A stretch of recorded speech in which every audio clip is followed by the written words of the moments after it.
So, welcome to Philosophy and the Science of Human Nature. It's nice to see so many of you here today. I hope to see more of you here again on Thursday. And my goal today is to try to give you a sense of what kind of course this is going to be so that you can make an informed decision about whether this is a course that you actually want to enroll in for credit. With that aim in mind, there are three things I want to do in today's lecture. In the first part of the lecture, I'm just going to give you a very broad overview of what kind of course this is and to say a few words about what my goals are for the course. In the bulk of the lecture, what I'm going to do is to run through three examples of the kinds of topics that we're going to be addressing this semester so that you have a sense of what kind of material we're going to be talking about. And in the final section of the course, I'll say a few things about what it is that makes this course distinctive and a few things about the course's requirements. So the course has this perplexing cross-listed title. It's called Philosophy and the Science of Human Nature, and it's listed both in philosophy and in cognitive science, and it's a course for which you can get credit in the psychology major. So what kind of course is this? Well, in some ways, this is a course like Directed Studies Philosophy or Philosophy 125, 126. That is, we're going to be reading works by Plato, by Aristotle, by Epictetus, by Boethius, by Hobbes, by Hume, and by Mill, all major philosophers from the Western philosophical tradition. And we're going to be reading them roughly historically, with an attempt to get at some of the kinds of questions that one would get at in a traditional philosophy course. In addition, you'll get some of the material that you would get in an ethics course. So one of the topics that we'll cover in Philosophy and the Science of Human Nature are the three main ethical theories in the Western philosophical tradition. We'll talk about utilitarianism, we'll talk about deontology, and we'll talk about virtue ethics, and we'll talk about how those relate to one another. You'll also get some of the material that you would get if you took an Introduction to Political Philosophy course.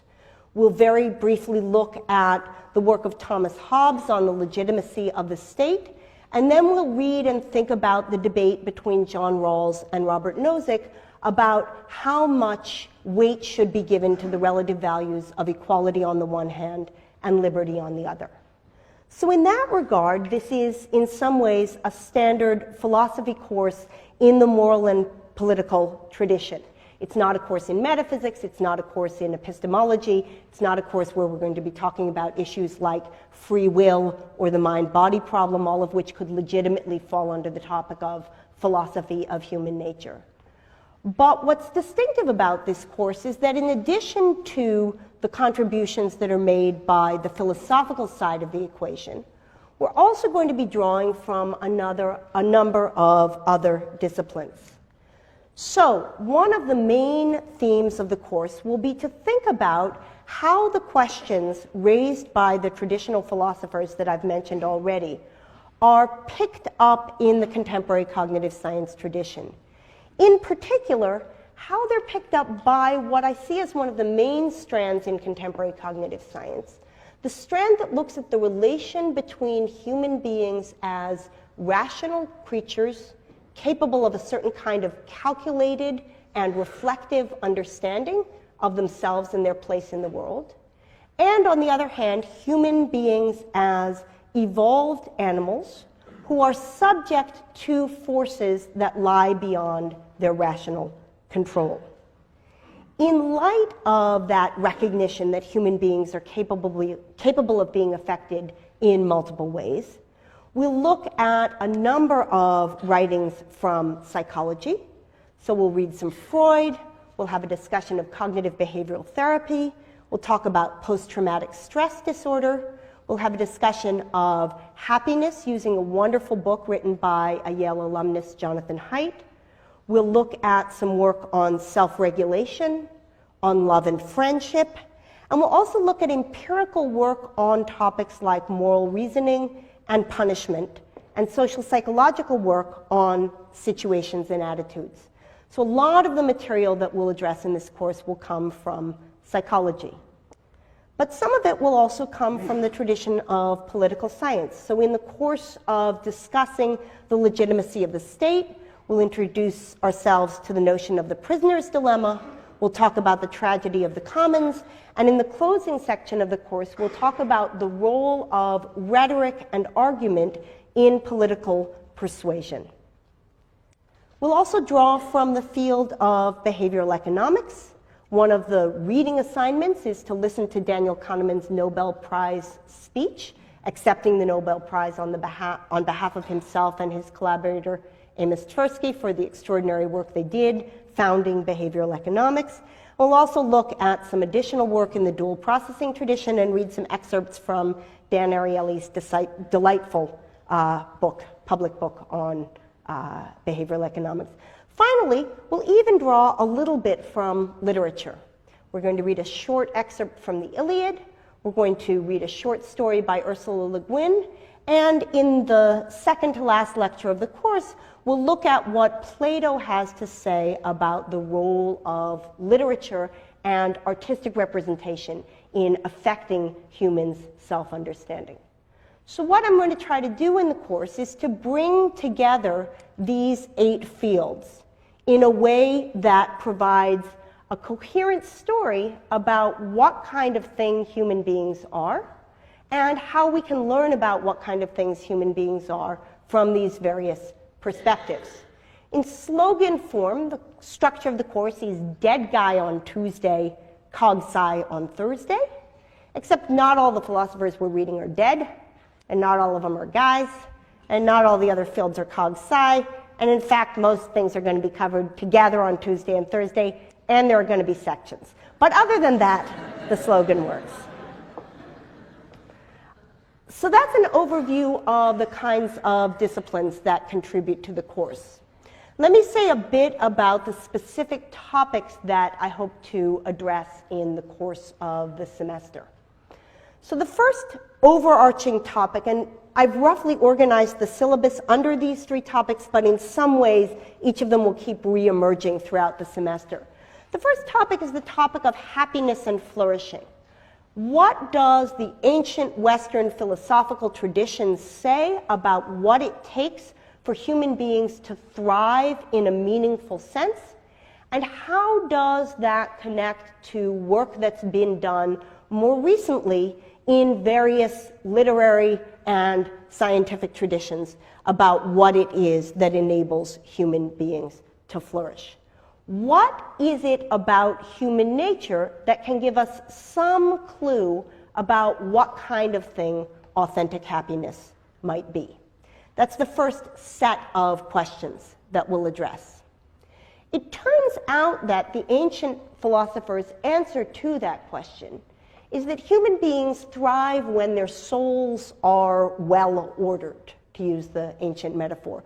When the parts of their souls that might pull in different directions are in a certain kind of harmony. And the ancient picture is that when that happens, human beings behave in a moral way.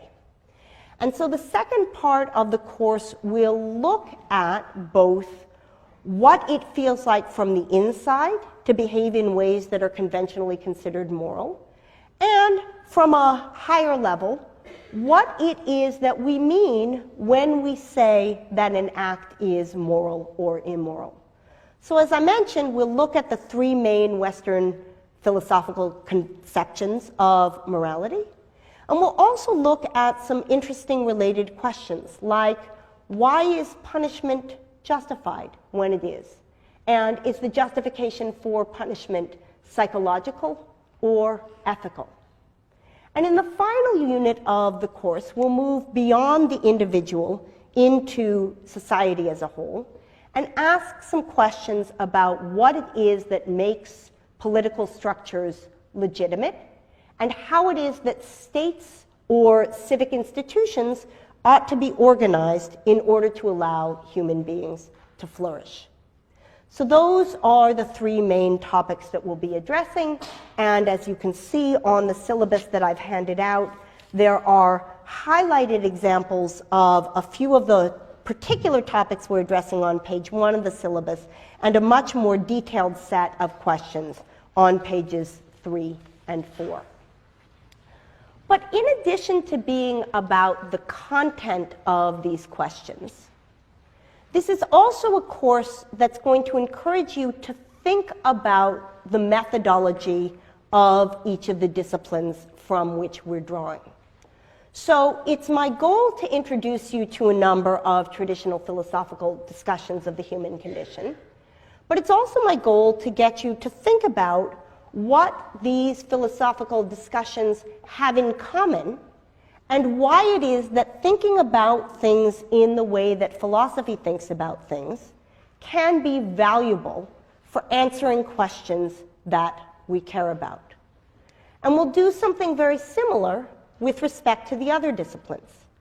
We'll look at the literature from psychology and behavioral economics and political science and literature, and we'll ask, what is it about this distinctive approach to answering these questions that provides us with a complementary insight on the issues that the philosophers have raised? And finally, I'm going to ask you to think not only in the context of this class, but in the context of the other classes you're taking, about the ways in which the material to which you're being exposed sheds light through multiple disciplinary perspectives on the set of questions that we're concerned with. So that's the opening segment of the lecture. That's what I had called the overview and course topics section of the class. And what I want to do now is to give you 3 examples of the kinds of topics that we'll be addressing this semester. So the first example I'm going to give is actually drawn from the reading that we'll be doing for Thursday. And it's a story from Plato's Republic called The Story of the Ring of Gyges. I'll give you a bit more background on Thursday about where this story fits in the context of the book from which it's drawn. But for now, all you need to know is that there's a character named Glaucon, who's actually one of the brothers of Plato, the author of this dialogue. And Glaucon is in conversation with the great ancient Greek philosopher Socrates, and he's trying to convince Socrates that when people act morally, the only reason they do it is because they can't get away with it. So even if you've shopped only for today, you'll have a chance to hear some Plato. So I'm going to read aloud to you. These numbers on the right, I'll explain to you next class, are called Stephanus numbers. They enable you, whichever translation of Plato you're using, to find the same passage. And what I'm reading to you from is from Stephanus pages 359 to 360. So, there was once a shepherd named Gyges in the service of the ruler of Lydia. There was a giant thunderstorm, and an earthquake broke open the ground and created a chasm at the place where he was tending his sheep. Seeing this, he was filled with amazement and went down into it. And there he saw a hollow bronze horse. There were window-like openings in it, and peeping in, he saw a corpse wearing nothing but a gold ring on his finger. So he took the ring and came out of the chasm. He wore the ring at his usual monthly meeting that reported to the king on the state of the flocks. And as he was sitting among the others, he happened to turn the setting of the ring towards himself to the inside of the hand. And when he did this, he became invisible to those sitting near him, and they went on talking as if he had gone. He wondered about this, and fingering the ring, he turned the setting outwards again and became visible. So he experimented with the ring to test whether it indeed had this power, and it did. If he turned the setting inward, he became invisible, and if he turned it outward, he became visible again. When he realized this, he arranged to become one of the messengers sent to report to the king. And when he arrived there, he seduced the king's wife, with her help, attacked and killed the king, and took over the kingdom. So that's the story of the Ring of Gyges. Now, why is it that Glaucon tells that story? Glaucon tells that story with the expectation that you, upon hearing it, will think that you would act as Gyges did if you had the opportunity to get away with crimes without being caught. Glaucon's conclusion from this story is that those who practice justice, those who act in conformity with the moral code of their society, do so because they lack the power to do injustice. They act in that way because they fear the punishment of society. They don't act in that way because it's in any way valuable to them. And the reading that we're going to do for this Thursday's class includes both the text that surrounds the story that I just told you, so the setup wherein Glaucon raises the challenge, of which this is supposed to be an example, and the conversation between Glaucon and Socrates that follows the posing of the challenge through this story. And in addition, we're going to read some empirical psychological work on the question of what people do when they think they are unobserved. So we're going to ask the question whether, as a matter of fact, people would, and whether, as a matter of fact, people should behave as Gyges did. So that's the first example of the kind of topic we're going to address in the course. A second set of topics that we'll address in the course will take off from a particular philosophical example that has become quite popular in contemporary discussions of morality, but which is actually traceable about 40 years old to some writings by Philippa Foot and the philosopher Judith Thomson. And the case with which I suspect some of you are familiar involves a trolley which is hurtling down a track in the direction of 5 people, and if the trolley is not turned, it will hit this group of 5. Now, the question that philosophers like to pose is the following. Suppose that there were a switch which you could use that would divert the trolley so that instead of hitting the 5 people, it would go down a branch track and hit 1. When we have our course clickers, we'll be able to do this scientifically. For now, I just want a show of hands. How many people think it is either morally permitted or morally required, that is either permitted or required, not forbidden, to switch the trolley in such a way that it hits the 1 person rather than the 5? How many of you think it's either permitted or required to switch the trolley so that 1 person dies rather than 5?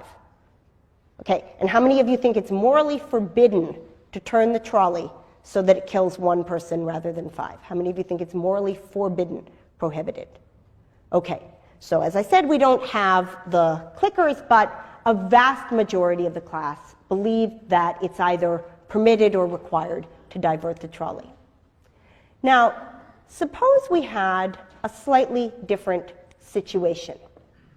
Instead of the 1 person being on the track, there is rather a bridge that rests over the trolley track, and atop the bridge, a large gentleman of ample girth, such that were you to dislodge him from his present location using the same switch that you used in the last case, he would be sufficiently weighty to prevent the trolley from hitting the 5. How many of you think it is morally required or morally permitted to push the fat man off the bridge to prevent the trolley from hitting the 5? And how many of you think it is morally prohibited? Hands up again. All right, we have a very, very different spread this time. Now suppose we end up at the hospital, and the 5 who were lying on the track, though the trolley didn't hit them, are terribly injured in such a way that one needs a heart, one needs a lung, one needs a leg, one needs an arm, one needs an eye, and in walks a healthy gentleman with exactly the organs required to save the 5. How many of you think it is morally required or morally permitted to cut up the 1 to save the 5? I won't sit with you in the hospital waiting room, those 3 hands. How many of you think it is morally prohibited? All right. Suppose there is a bear running towards you. You're standing in a line of people and there's a bear running towards you. How many of you think it's morally permitted to move out of the bear's way if the bear is running towards you? Okay. Now when that happens, the bear is going to eat the guy who was right behind you. Okay, case number 2. Suppose there's a bear running towards you.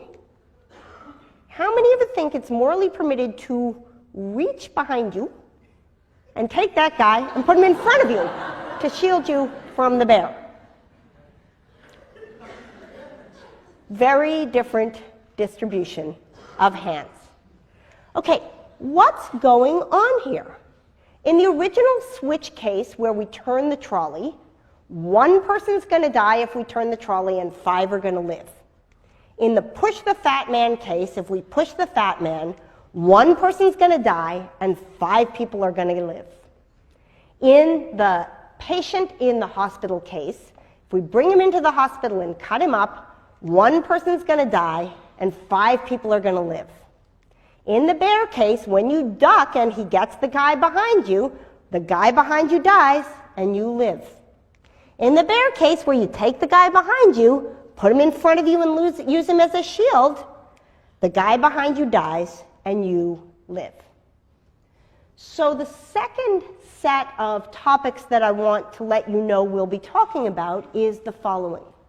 What is it that explains the differences in our reactions to these cases? Is there genuinely a morally relevant difference between diverting the trolley so that it kills the 1 rather than the 5, and pushing the fat man so that the trolley kills the 1 rather than the 5? Or is the difference in our reaction to those 2 cases merely psychological? Is there really a moral difference between ducking in such a way that a harm that was heading towards you hits somebody else instead, and shielding so that a harm that is heading towards you is visited upon someone else instead? What is it that explains the differences in our reactions in these cases? What moral implications does that have? And what psychological implications does that have? So that's the second set of examples that I want to give you of a topic that we'll be addressing. Third set of examples. Imagine some of you are familiar with the following situation. You go to the library intending sincerely to read the Plato that has been assigned to you for the next lecture, and you find yourself instead answering email. Or you set for yourself a dietary regimen according to which you will eat large amounts of fruits and vegetables, and instead you find yourself tempted by cake. Or you commit yourself to saving up money for some sort of long-term goal, and instead find yourself distracted by the prospect of March break in Jamaica with your roommates, or an iPod Touch, or a new PlayStation 2 device that you can use to distract yourself from your reading. So what is it about human beings that we can form these sorts of plans and then not act on them? And what is it that we can do to make ourselves stick to commitments that we've made in moments of reflection? So the reading that I assigned to you for today is a very, very brief chapter from Dan Ariely's popular book. It's a chapter on procrastination. And in it, he describes a number of strategies that we can use to help ourselves stick to long-term commitments. So, for example, one of the things that people do if they want to get themselves to read is that they go to the library and they surround themselves by other people who are reading. If you are in a social setting where other people are conforming to a standard that you have set for yourself to conform to, you may find yourself conforming to that standard and not doing that which you will ultimately regret. If you find yourself incredibly tempted by food that you have prohibited to yourself, it may be helpful to limit your access to it. In the chapter that we read, Dan Ariely describes an example of what he calls the ICE credit card solution, where if you have a tendency to make impulse purchases on the internet, you take your credit card and you put it in a glass of water, which you put into the freezer. And then, if you want to buy something, you remove the credit card from the freezer, and if, when the water has melted, you still want to buy it, then go ahead. So restricting our immediate access to items that are tempting is a way of getting around the problem. A third way of getting around these sorts of problems involves automatizing the behavior that you wish to encourage. So if I set up a system on my credit card where every time I spend $10, an additional $10 goes into my savings account, it will turn out that rather than spending my money on that which I regret, I will save the money for that to which I'm committed. So the philosophical and psychological question that this part of the course raises is the following. What sort of beings are there that are capable simultaneously of planning reflectively and of not acting on the basis of their plans? It looks an awful lot like exactly the sort of people that we were getting information about in our previous two examples. They're the kind of beings who have a reflective self, which is capable of reason and commitment, and also aspects of their selves that respond non-reflectively to features in the environment. So given that, what sorts of strategies are available to help these kinds of beings stick to their reflectively endorsed plans? Well, the basic answer is that there's two kinds of strategies. One kind of strategy involves increasing the relative utility of the reflective commitment, that is, making it more salient to you in whatever kind of way that reading and broccoli and piggy banks are valuable. And the other sort of strategy involves reducing the appeal of the temporarily tempting strategy, reducing access to email, reducing access to the food, making it harder to take the trip. So one of the things that we'll talk about in the context of the course, both in small ways and in large ways, is this fulcrum point of procrastination as a way of understanding a large number of social structures. Laws, moral codes, punishments, strategies for self-regulation. All of these are aspects of society that play off of the two fundamental strategies just described.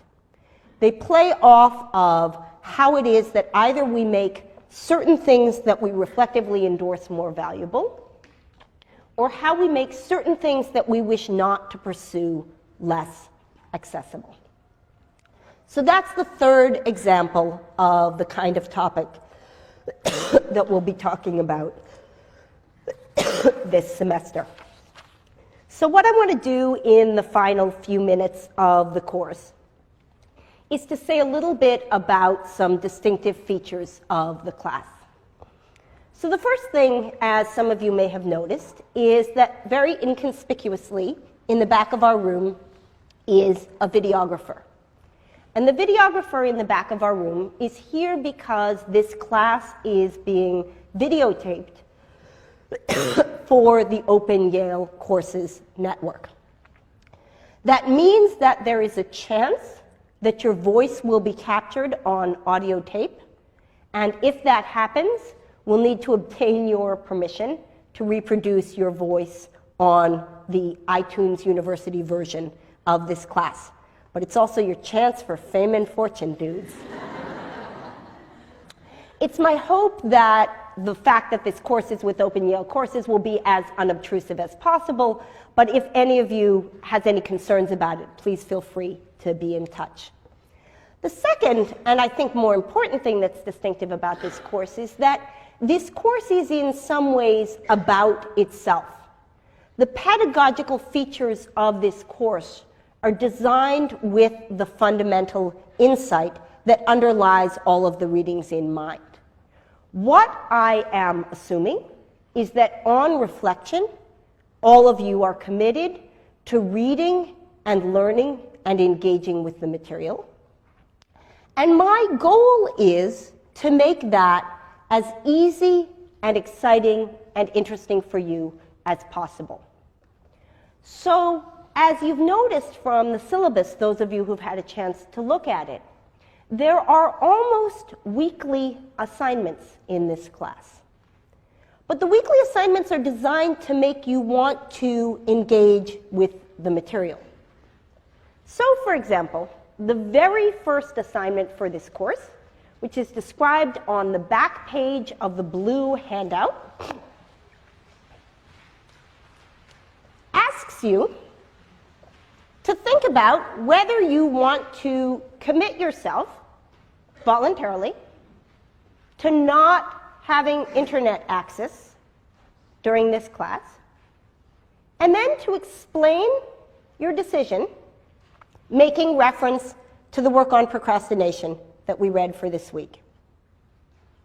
Throughout the semester, my goal will be to make exercises that engage you in that way. One of the exercises involves writing a review of a short story that we read from the perspective of one of the two philosophers that we've read. One of the assignments involves designing a week of a future version of this course. So though there are 10 weekly assignments, it's my hope that engaging in those assignments will keep you connected to the course. In fact, a number of the readings on the syllabus that appears before you were suggestions made by students who took the seminar version of this course in previous years. In addition, as you saw from the trolley cases, I'm going to be asking you in the context of class to think about cases and examples. And in doing that, it's been found that making use of clickers is enormously helpful to keep students engaged. So you'll notice that the second part of next week's assignment asks you, if you're enrolled in the course for credit, to pick up a clicker at the Bass Library and to register its number on the course website. So once the course gets going, starting in the middle of the second week, we'll be making use of clickers. Finally, one of the things that makes this course distinctive is that I actually spent last year, as the Yale Daily News reports, as a full-time student. I had a grant from the Mellon Foundation that allowed me to take classes, and so I spent most of last year sitting in the back row of classrooms like this one, listening to lectures like this one, which is how I got the idea about the turning off the internet thing.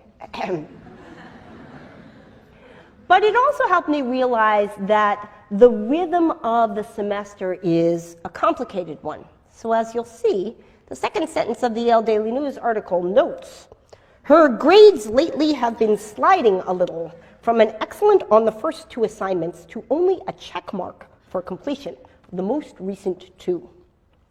I promise I will not post your grades in the Yale Daily News, but I promise that I am, as a result of that experience, profoundly aware of the ways in which structuring assignments with enough advance notice is crucial for allowing students to succeed in the class.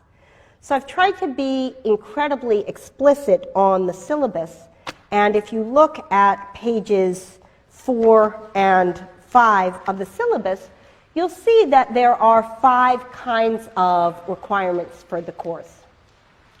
The first and perhaps the most important requirement of the course are the set of readings that I have assigned you. And these readings come in 2 forms. Roughly half of them come from the 6 books which I have